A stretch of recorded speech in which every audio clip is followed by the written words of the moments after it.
बोया पेड़ बबूल का तो आम कहां से हो, ये कहावत तो आपने जरूर सुनी होगी। मगर भारत का निष्पक्ष और ईमानदार चुनाव आयोग इस कहावत को झूठा साबित कर रहा है और कह रहा है कि बोया पेड़ बबूल का तो आम, अमरूद, केला, अनानास, खरबूजा कुछ भी हो सकता है। और ऐसा सिर्फ कहने की बात नहीं है, बल्कि चुनाव आयोग करके दिखा रहा है। 2019 के लोकसभा चुनाव के तर्ज पर ही 2024 के लोकसभा चुनाव को लेकर भी एक अविश्वसनीय कहानी सामने आ रही है, जहां 140 से ज्यादा लोकसभा सीटों पर डाले गए वोट और गिने गए वोटों में बड़ा अंतर पाया गया है। कहीं वोट डाले गए कम, गिनती हुई ज्यादा, कहीं वोट डाले गए ज्यादा, गिनती हुई कम। बेहद आसान भाषा में पूरी कहानी आपको बताने जा रहा हूं, ध्यान लगाकर सुनिएगा। मगर हाँ, वैसा ध्यान मत लगाइएगा जैसा ध्यान पिछले दिनों कुछ लोग दर्जनों कैमरामैन लगाकर कर रहे थे। ध्यान कम, फोटो ज्यादा खिंचवा रहे थे। ध्यान के नाम पर उनका काम है आपका ध्यान भटकाना, मगर आपकी जिम्मेदारी है अपने ध्यान को नहीं भटकने देना। तो इससे पहले कि आप मशीन के नए विवाद की कहानी सुने, वीडियो को लाइक कर दीजिए। पहली बार देख रहे हैं तो चैनल को सब्सक्राइब करके घंटा बजा दीजिएगा टन से। अब इतना बोलने के बाद भी बहुत सारे लोग नहीं करते हैं, नहीं किए होंगे। अरे भाई, उंगली का सही इस्तेमाल करिए। ये उंगली की ताकत ही है कि जो लोग दिन में 5 कपड़े बदलते थे, अब एक ही कपड़े में पूरा दिन बदल देते हैं। इसलिए वीडियो को लाइक करना, चैनल को सब्सक्राइब करना बिल्कुल फ्री है। ये शुरुआत में ही निपटा लिया करिए। एक और महत्वपूर्ण बात, चुनाव आयोग की तमाम कारस्तानियों को लेकर, उसके तमाम गड़बड़ियों को लेकर, उसकी छाती फाड़ घपलेबाजी को लेकर देश का मीडिया कभी चर्चा नहीं करता। 2024 के चुनाव में तो चुनाव आयोग ने सारी हदें पार कर दी, या फिर यूं कह लीजिए कि नरेंद्र मोदी और भाजपा नेताओं को सारी हदों को पार करवा दिया। सारे नियमों कानूनों को ताक पर रखकर चुनाव आयोग भाजपा नेता नरेंद्र मोदी का कार्यकर्ता नजर आने लगा। मगर इसके बावजूद मोदी का प्रचारक मीडिया कभी भी इन मुद्दों पर बात नहीं करता। ऐसे में जरूरी है कि मीडिया आपका हो, आपके खर्चे से चले। हमारा काम पसंद आता हो तो इस QR कोड या फिर मोबाइल नंबर का प्रयोग करते हुए हमें आर्थिक सहयोग भेजने का प्रयास जरूर करें, क्योंकि हम किसी धन्ना सेठ या राजनीतिक दल से चंदा नहीं लेते, इसलिए आपके सहयोग की जरूरत है। 2024 का लोकसभा चुनाव जब से घोषित हुआ है तब से चुनाव आयोग के कारनामे सामने आने लगे। हालांकि चुनाव की घोषणा से पहले ही लोगों को यह अंदाजा था कि 2024 के चुनाव में भारत का चुनाव आयोग सत्ता के सामने लोटासन करने की पराकाष्ठा को छू लेगा, क्योंकि जब नरेंद्र मोदी ने सुप्रीम कोर्ट के फैसले को पलटकर चुनाव आयुक्त की नियुक्ति अपने हाथ में ली, अपनी मर्जी का चुनाव आयुक्त बनाया, वो भी चुनाव से ठीक पहले। एक पद खाली था, दूसरा पद कथित तौर पर जबरदस्ती खाली करवाया गया और दो चुनाव आयुक्त अपनी मर्जी के बिठाए गए। तभी से यह सवाल था कि आखिर नरेंद्र मोदी अपनी मर्जी का चुनाव आयुक्त क्यों चाहते हैं। हमने भी लगातार आपसे कहा कि परीक्षा हाल में अपने रिश्तेदार या अपनों की ड्यूटी कोई छात्र क्यों लगवाना चाहेगा।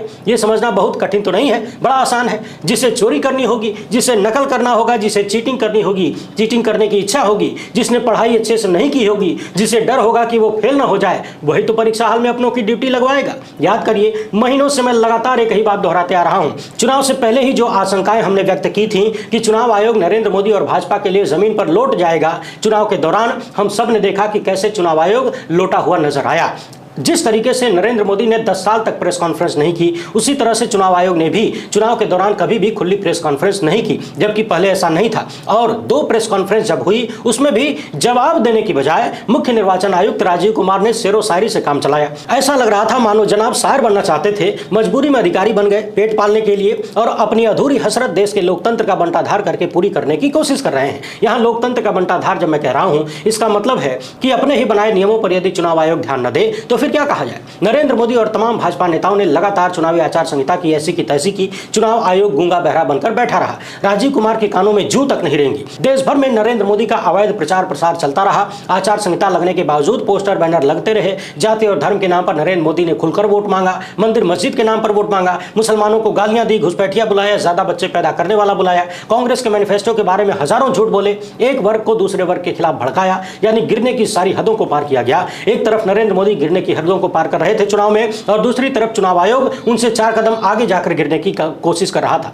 जाहिर सी बात है, परीक्षा हाल में अपने आदमी की ड्यूटी इसलिए लगी ताकि साल भर पढ़ाई छोड़कर लुच्चागिरी करने वाला नकल कर सके और पकड़ा न जाए। और सच में देखिए ना, हफ्तों तक चुनाव चला।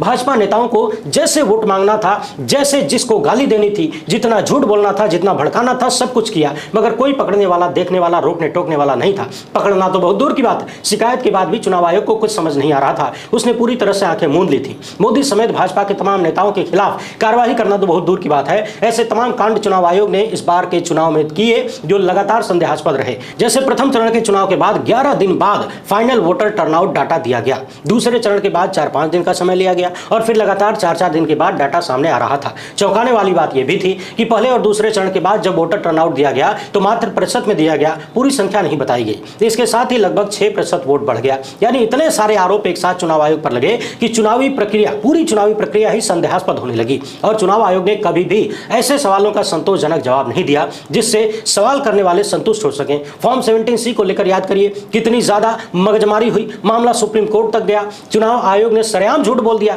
कि इसको देने में समय लगेगा और लोगों का अधिकार ही नहीं है कि हमसे मांगे, जबकि उसके कुछ ही घंटे बाद चुनाव आयोग ने सारा आंकड़ा भी सामने रखा। सुप्रीम कोर्ट में चुनाव आयोग कहता रहा कि फाइनल वोटर टर्नआउट डाटा देने में समय लगता है और फिर उसके बाद वाले चुनाव की समाप्ति के 72 घंटे के भीतर आंकड़ा दे दिया जाता है। यानी चुनाव आयोग की तमाम हरकतें पूरी तरह से संदेहास्पद नजर आई। यहां एक विशेष बात और है, आखिरी चरण यानी 7वें चरण का चुनाव 1 जून को हुआ था, 4 जून को चुनाव परिणाम आया और आखिरी चरण का फाइनल वोटर टर्नआउट डाटा 4 तारीख के बाद आता है। अब जरा सोचिए, अगर तुम्हारे पास फाइनल वोटर टर्नआउट डाटा ही नहीं था तो 4 तारीख को तूने परिणाम कैसे दे दिया? ये भी अपने आप में समझने वाली बात है। चुनाव आयोग की इन्हीं हरकतों को देखकर तमाम विपक्षी दलों ने अपनी कमर कस ली। वोटिंग के दिन यानी वोटों की गिनती के दिन कोई गड़बड़ी नहीं होनी चाहिए। सबने अपनी तरफ से भरपूर प्रयास किया कि वोटिंग की जब गिनती हो यानी वोटों की जब गिनती हो तो कोई विवाद न हो, घोटाला न हो, सत्ताधारी दल के लोग कुछ गड़बड़ी न कर सकें। लेकिन अब एक नई कहानी सामने आई है। पत्रकार पूनम अग्रवाल ने, जिन्होंने 2019 के लोकसभा चुनाव में रिसर्च करके बताया था कि किस तरीके से देश भर के 370 से अधिक संसदीय क्षेत्रों में ईवीएम के वोटों की गिनती में गड़बड़ी पाई गई, चुनाव आयोग ने कोई स्पष्टीकरण नहीं दिया, जवाब देने से इनकार कर दिया।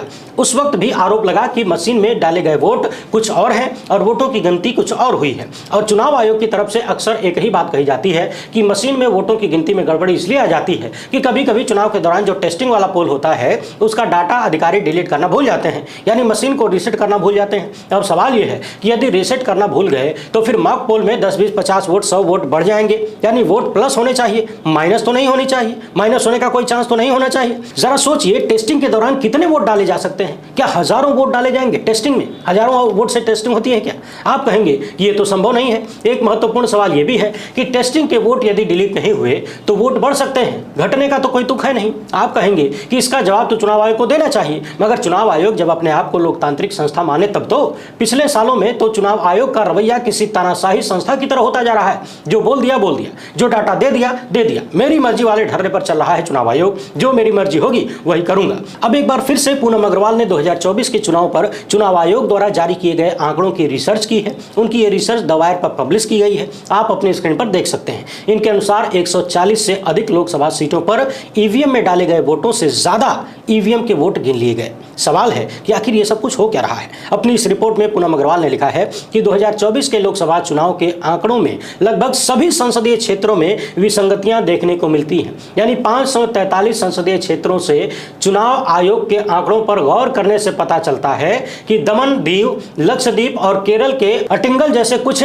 संसदीय क्षेत्रों को छोड़ दिया जाए तो ईवीएम से गिने गए वोटों की संख्या ईवीएम में डाले गए वोटों की संख्या से अलग है। यानी वोट पड़ा कुछ और, गिनती हुई कुछ और। आगे पूनम अग्रवाल लिखती हैं कि 140 से ज्यादा संसदीय क्षेत्र में गिने गए ईवीएम वोटों की संख्या ईवीएम में डाले गए वोटों की संख्या से ज्यादा थी। एक मामला ऐसा भी है जहां पर वोटों का अंतर 2 है, जबकि दूसरे मामले में 3811 वोटों का अंतर है। एक एक लाइन को ध्यान से सुनते जाइए, कहीं बहक जाएं तो दोबारा सुन लीजिएगा, मामला बेहद गंभीर है। आगे पूनम अग्रवाल लिखती हैं कि ऐसे भी मामले हैं जहां गिनती किए गए वोटों की संख्या डाले गए वोटों से कम है और जहां ये अंतर सबसे बड़ा है वहां पर 16,791 वोट का डिफरेंस आ रहा है। यानी डाले गए जो वोटों की संख्या थी वो 16,791 ज्यादा थी, गिनती में इतने घटा दिए गए। जरा सोचिए ये आंकड़ा कितना बड़ा है। इन्होंने 3 संसदीय क्षेत्रों का आंकड़ा भी आपके सामने रखा है, आप भी अपनी स्क्रीन पर देखिए। असम के करीमगंज संसदीय क्षेत्र में डाले गए वोटों की संख्या 11,36,538 है, जबकि गिने गए कुल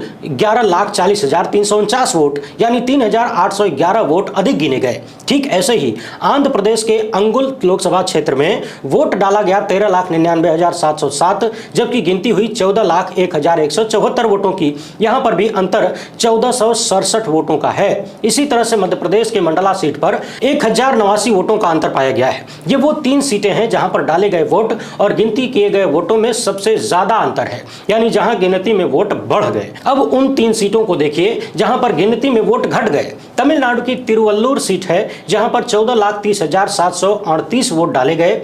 गिनती हुई 14,13,947 वोटों की। कुल अंतर है 16,791, यानी यहां पर डाले गए वोट ज्यादा थे, गिनती हुई कम। इसी तरह से असम के कोकराझार में 10,760 वोटों की गिनती कम हुई। उड़ीसा के ढेंकानाल में 9,427 वोट कम गिने गए। इसी रिपोर्ट में आगे बताया गया है कि चुनाव आयोग ने ईवीएम वोटों की संख्या और डाक वोटों की संख्या अलग अलग गिनाई है। उदाहरण के लिए आप चुनाव आयोग की वेबसाइट का ये स्क्रीनशॉट देख सकते हैं। आपको याद होगा प्रथम और द्वितीय चरण की वोटिंग के बाद देश भर में हल्ला मचने लगा कि चुनाव आयोग आंकड़ा क्यों नहीं दे रहा है, प्रतिशत में आंकड़े क्यों दिए जा रहे हैं। तमाम राजनीतिक दलों और नागरिक समाज के सदस्यों ने जब विरोध किया तब जाकर चुनाव आयोग ने शुरुआत में 5 चरणों में डाले गए वोटों की संख्या के आंकड़े जारी किए और इसी के साथ उसने ये भी कहा कि जो वोट डाला गया है उसकी संख्या में कोई बदलाव संभव नहीं है। अब सवाल ये उठता है कि यदि संभव नहीं है तो ये सब कुछ कैसे हो रहा है कि वोट पड़ा कुछ और, गिनती हुई कुछ और। चुनाव आयोग के 25 मई के इस प्रेस नोट को जरा ध्यान से देखिए। यहां पर साफ साफ लिखा है कि फॉर्म 17C में जो डाटा दे दिया गया है उसके बाद डाले गए वोटों का आंकड़ा बदला नहीं जा सकता। इसके साथ ही चुनाव आयोग ने सवाल उठाने वालों पर आरोप भी लगा दिया कि गलत नैरेटिव फैलाया जा रहा है, मिस्टीवियस डिजाइन करके भ्रमित करने की कोशिश की जा रही है, जबकि हकीकत यह है कि चुनाव आयोग खुद ही भ्रम फैला रहा है। ऐसे ऐसे कारनामे करता आ रहा है कि लोग सवाल करें और संदेह पैदा हो। क्या आपने कभी भारत की किसी संवैधानिक संस्था को देश की जनता पर आरोप लगाते हुए सुना कि कोई उसे बदनाम करना चाहता है? यहां तक कि आखिरी प्रेस कॉन्फ्रेंस में मुख्य निर्वाचन आयुक्त राजीव कुमार ने अपनी ही जबान से सवाल करने वालों पर आरोप लगाया कि टूल किट काम कर रहा है उनको बदनाम करने के लिए। सवाल यह है कि बदनाम तो वो होता है जिसका कोई नाम होता है। मिस्टर राजीव कुमार, आप और आपकी संस्था तो पहले दिन से बदनाम हो चुके हैं। आपको बदनाम करने की आवश्यकता क्या है? आपके कारनामे ही पर्याप्त हैं। आपको बदनाम करने के लिए, आपको सवालों के घेरे में खड़ा करने के लिए 25 तारीख को आपने कहा कि जो वोट डाल दिया गया उसमें कोई बदलाव नहीं हो सकता। तो फिर पूनम अग्रवाल की इस रिपोर्ट में आंकड़े इतने ज्यादा ऊपर नीचे क्यों हैं? और सुप्रीम कोर्ट में आप लोगों ने झूठ क्यों बोला? क्या आपको एक एक सीट पर जवाब नहीं देना चाहिए? मगर पूरा देश जानता है कि आपकी जबान सिल जाएगी, जबान खुलेगी तो आप शेरो शायरी सुनाएंगे, जवाब नहीं देंगे। अपने 25 मई के इस प्रेस नोट में चुनाव आयोग ने यह भी कहा था कि जो आंकड़े उसने जारी किए हैं उसमें डाक मतपत्रों की संख्या शामिल नहीं है, यानी सिर्फ ईवीएम के ही आंकड़े थे। और अभी हाल ही में जब वोटों की गिनती शुरू हुई और काउंटिंग को लेकर सवाल उठे तो उत्तर प्रदेश के मुख्य निर्वाचन अधिकारी ने कहा था कि आयोग के आंकड़ों में वोटों की गिनती में एक कमी दिखाई दे सकती है, क्योंकि कुछ मामलों में कुछ मतदान केंद्रों पर डाले गए मतों की गिनती आयोग द्वारा जारी मौजूदा प्रोटोकॉल और विभिन्न मैनुअल तथा हैंडबुक में दिए गए नियमों के अनुसार नहीं की जाती है। यह भी बताया गया कि जिन मतदान केंद्रों पर डाले गए मतों की गणना नहीं की जाती है वे 2 श्रेणी में आते हैं। जैसे जहां पर पीठासीन अधिकारी वास्तविक मतदान शुरू करने से पहले गलती से कंट्रोल यूनिट में मॉक पोल डेटा को डिलीट करना भूल जाते हैं या फिर वीवीपैट से मॉक पोल पर्चियों को हटाना भूल जाते हैं, वहां पर डाले गए वोट और गिने गए वोटों में अंतर पाया जा सकता है। अब सवाल यह पैदा होता है कि यदि मॉक पोल में डाले गए वोट डिलीट करना भूल गए, पर्चियों को निकालना भूल गए, तो फिर गिनती के दौरान वोट बढ़ ही सकते हैं, घट तो सकते नहीं है। इसका क्या जवाब होगा? दूसरा कारण बताया गया कि कंट्रोल यूनिट में डाले गए कुल वोट पीठासीन अधिकारी द्वारा तैयार किए गए फॉर्म 17C में दर्ज वोटों के रिकॉर्ड से मेल नहीं खाते और जो गलती से गलत संख्या दर्ज कर देता है वहां पर इस तरह की समस्या आ सकती है। यानी पीठासीन अधिकारी यदि फॉर्म 17C पर आंकड़ा लिखने में गलती कर दे तब ऐसी समस्या आ सकती है। आगे चुनाव आयोग के अधिकारी ने बताया कि जब भी ऐसी स्थिति आती है तो ऐसे मतदान केंद्रों के वोटों की गिनती मतगणना के अंत में तभी की जाती है जब ऐसे सभी मतदान केंद्रों में डाले गए वोटों का कुल योग पहले और दूसरे उम्मीदवार के बीच के अंतर के बराबर या उससे अधिक हो। यानी मान लीजिए कहीं डाले गए वोट और गिनती किए गए वोटों में की संख्या में 500 का अंतर आता है और 500 से ही जीत हार का फैसला हुआ है या फिर 500 से कम वोटों से जीत हार का फैसला हुआ है, तब वहां पर फिर से गिनती की जाती है या फिर पर्चियों की गिनती होती है। और यदि जीत हार का फैसला ज्यादा वोटों के साथ हुआ है और आंकड़ों में गड़बड़ी कम वोटों की पाई जा रही है तो फिर उसको छोड़ दिया जाता है। आगे अपनी रिपोर्ट में पूनम अग्रवाल ने लिखा है कि चुनाव आयोग ने इस बात का कोई स्पष्टीकरण नहीं दिया है कि 150 से ज्यादा मतदान केंद्रों पर ज्यादा वोट कैसे गिने गए, मतदान खत्म होने के बाद जादुई तरीके से ईवीएम में ज्यादा वोट कैसे दर्ज हो गए। यानी ये जो विसंगतियां पाई जा रही हैं इस पर चुनाव आयोग का जो जवाब है वो पूरी तरह से संतोषजनक नहीं है। यहाँ कुछ उदाहरण उन्होंने रखे हैं, इन्हें जरा ध्यान से सुनिए। पहला उदाहरण है महाराष्ट्र के मुंबई उत्तर पश्चिम में ईवीएम में 9,51,580 वोट डाले गए लेकिन 2 एक्स्ट्रा वोट गिने गए, जबकि यहाँ पर उद्धव ठाकरे गुट के उम्मीदवार की हार 48 वोटों से हुई। सिंधे गुट के सांसद यहां पर 48 वोट से जीत गए, यानी भाजपा के सहयोगी दल के जीत गए। दूसरा उदाहरण है राजस्थान के जयपुर ग्रामीण में। यहां पर डाले गए वोटों की संख्या 12,38,818 थी, मगर गिनती किए गए वोटों की संख्या 12,37,966 थी, यानी 852 वोटों की गिनती हुई ही नहीं। इसके बारे में क्या जवाब हो सकता है? यहां एक बात और ध्यान देने वाली है, 852 वोटों की गिनती नहीं की गई, जबकि भाजपा के उम्मीदवार राजेंद्र सिंह मात्र 1615 वोटों से जीत गए। तीसरा उदाहरण इन्होंने छत्तीसगढ़ के कांकेर का दिया है, जहां पर 12,61,103 वोट ईवीएम में डाले गए, लेकिन 12,60,153 वोट गिने गए, यानी 950 वोटों की गिनती ही नहीं हुई और भाजपा के उम्मीदवार यहां पर 1884 वोटों से जीत दर्ज करते हैं। ऐसे ही चौथा उदाहरण है उत्तर प्रदेश के फर्रुखाबाद का, जहां पर 460 वोट नहीं गिने गए तथा भाजपा के उम्मीदवार की जीत यहां पर 2678 वोटों से हो गई। यहां एक विशेष बात फोकस करने वाली है कि जहां भी वोटों का अंतर कम है, वहां पर कम से कम इन 4 उदाहरणों में हर बार भाजपा की ही जीत हो रही है। सब्यसाची दास ने एक रिसर्च पेपर में, यानी जो अशोका यूनिवर्सिटी के प्रोफेसर थे सब्यसाची दास, उन्होंने एक रिसर्च पेपर में लिखा था कि 2019 के लोकसभा चुनाव में जिन सीटों पर क्लोज फाइट थी और यदि उस राज्य में भाजपा सत्ता में थी, वहां भाजपा की सरकार थी, तो ज्यादातर सीटें बीजेपी जीत गई। जाहिर सी बात है, आरोप लगा कि प्रशासनिक स्तर पर घपलेबाजी करवाकर क्या ये सीटें भाजपा जीत लेती है। ये बात जगजाहिर है कि राज्य में जिसकी सत्ता होती है, पूरी मशीनरी कहीं न कहीं उसके पक्ष में होती है। इसके बाद आपने देखा कि इस तरीके से अशोका यूनिवर्सिटी ने अपने प्रोफेसर को निकाल दिया। अब एक और महत्वपूर्ण बात सुनिए, जिन 4 उदाहरणों की बात हमने की, इन चारों में ही आप देखेंगे कि जो जीत अंतर है वो घाटे से बड़ा है, यानी जितने वोट गिने नहीं गए उससे ज्यादा अंतर से भाजपा के उम्मीदवारों की जीत हुई है। ऐसे में यह कहा जा सकता है कि यहां तो दोबारा मतगणना की कोई जरूरत नहीं है, मगर इन चारों उदाहरणों में से कम 2 मामलों में, जैसे छत्तीसगढ़ के कांकेर में 1884 वोटों से भाजपा के उम्मीदवार जीत हासिल करता है, जबकि 950 वोट कम गिने गए। इसी तरह से राजस्थान के जयपुर ग्रामीण में 1615 वोटों से भाजपा का उम्मीदवार जीत हासिल करता है और 852 वोट कम गिने गए, यानी जितने वोटों से हार जीत हुई लगभग उससे आधे से ज्यादा वोट नहीं गिने गए। ये अपने आप में एक महत्वपूर्ण मामला है, क्योंकि ये पूरी चुनावी प्रक्रिया पर सवालिया निशान खड़े करता है। आखिर वोटों के बढ़ने घटने का माजरा क्या है? अब पूनम अग्रवाल ने आगे अपनी रिपोर्ट में कुछ सवाल रखे हैं, उन्हें जरा ध्यान से सुनिए। उन्होंने पूछा है कि चुनाव आयोग इन चीजों की व्याख्या कैसे करेगा कि डाले गए वोट कम तथा गिने गए ज्यादा। दूसरा सवाल है कि चुनाव आयोग सामान्य बयान देने की बजाय ईवीएम से गिने गए मतों की कमी या अधिकता के बारे में संसदीय क्षेत्रवार स्पष्टीकरण क्यों नहीं दे रहा है, यानी एक मुश्त पूरे देश के लिए एक ही जवाब क्यों दिया जा रहा है। क्षेत्रवार अलग अलग समस्याएं हैं तो जवाब भी अलग अलग देना चाहिए ताकि सबको स्पष्ट रूप से जवाब मिल सके। तीसरा सवाल इन्होंने किया है कि चुनाव आयोग इस निष्कर्ष पर कैसे पहुंच गया कि डाले गए वोट और गिने गए वोटों के बीच का अंतर मॉक पोल डेटा को न हटाने के कारण है। अगला सवाल यह है कि क्या चुनाव आयोग यह स्वीकार कर रहा है कि फॉर्म 17C में डाले गए वोटों की संख्या और कुछ संसदीय क्षेत्रों में मशीन में दर्ज हुए वोटों की संख्या में विसंगतियां हैं, यानी क्या चुनाव आयोग इस बात को स्वीकारता है कि फॉर्म 17C में जो आंकड़ा दिया गया है और मशीन में जो वोट डाला गया है उसमें अंतर है।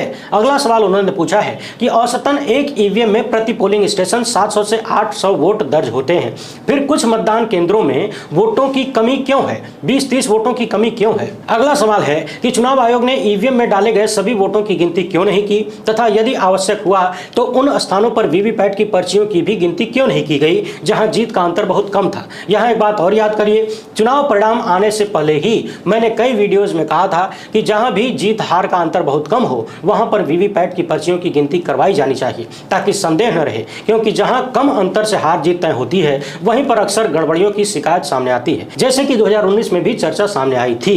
अपने आखिरी सवाल में पूनम अग्रवाल ने पूछा है कि क्या चुनाव आयोग जनता को बताएगा कि कितनी ईवीएम मशीनें अलग रखी गई हैं और क्यों। 2024 के लोकसभा चुनाव के दौरान चुनाव आयोग की ईमानदारी सबसे निम्नतम स्तर पर पहुंच गई है, यानी देश के लोगों को चुनाव आयोग पर बहुत भरोसा नहीं रह गया। पिछले दिनों हमने अपने चैनल पर एक सर्वे रिपोर्ट दिखाई थी जिसमें 97% से अधिक लोगों ने कहा था कि हमें चुनाव आयोग पर भरोसा नहीं है, वो ईमानदार और निष्पक्ष नहीं है। इसके अलावा 2024 के लोकसभा चुनाव में चुनाव आयोग ने तमाम ऐसे कारनामे किए जो उसके प्रति भरोसे को कम करते हैं। आगे पूनम अग्रवाल लिखते हैं कि मैंने एक्स यानी ट्विटर पर तथा मेल के जरिए चुनाव आयोग से कई सवाल पूछे हैं, लेकिन अभी तक जवाब नहीं मिला है। जवाब मिलेगा तो आगे इस पर बात होगी। यानी कुल मिलाकर चुनाव आयोग जो शुरू से ही अपना भरोसा खोता जा रहा है। हाल ही में CSDS के एक सर्वे में भी पता चला कि जितने लोग 2019 में चुनाव आयोग पर भरोसा करते थे, उनमें से काफी अधिक लोग अब चुनाव आयोग पर उतना भरोसा नहीं करते, भरोसा करना बंद कर दिया है। और अब देश की एक बड़ी आबादी है जो भारत के चुनाव आयोग पर भरोसा नहीं करती। सवाल यह है कि भरोसा करे तो भी कैसे? भरोसे के लिए पारदर्शिता जरूरी है, ईमानदारी और तटस्थता जरूरी होती है, जो कि आज के चुनाव आयोग के भीतर दूरबीन लेकर भी देखने से नहीं मिलती। बाकी इस तरह के तमाम मामलों पर हम लगातार बात करते रहेंगे। फिलहाल इतना ही। वीडियो पसंद आई हो तो वीडियो को लाइक कर दीजिए। पहली बार देख रहे हैं तो चैनल को सब्सक्राइब करके घंटा बजा दीजिएगा टन से। अपने ज़्यादा से ज़्यादा जानने वालों तक इसे शेयर करिए ताकि देश में जागरूकता पैदा हो। सवाल करना और अपने नागरिक अधिकारों का प्रयोग करना जनता शुरू करे। फिलहाल इतना ही। हमसे जुड़ने के लिए बहुत बहुत धन्यवाद। जय हिंद।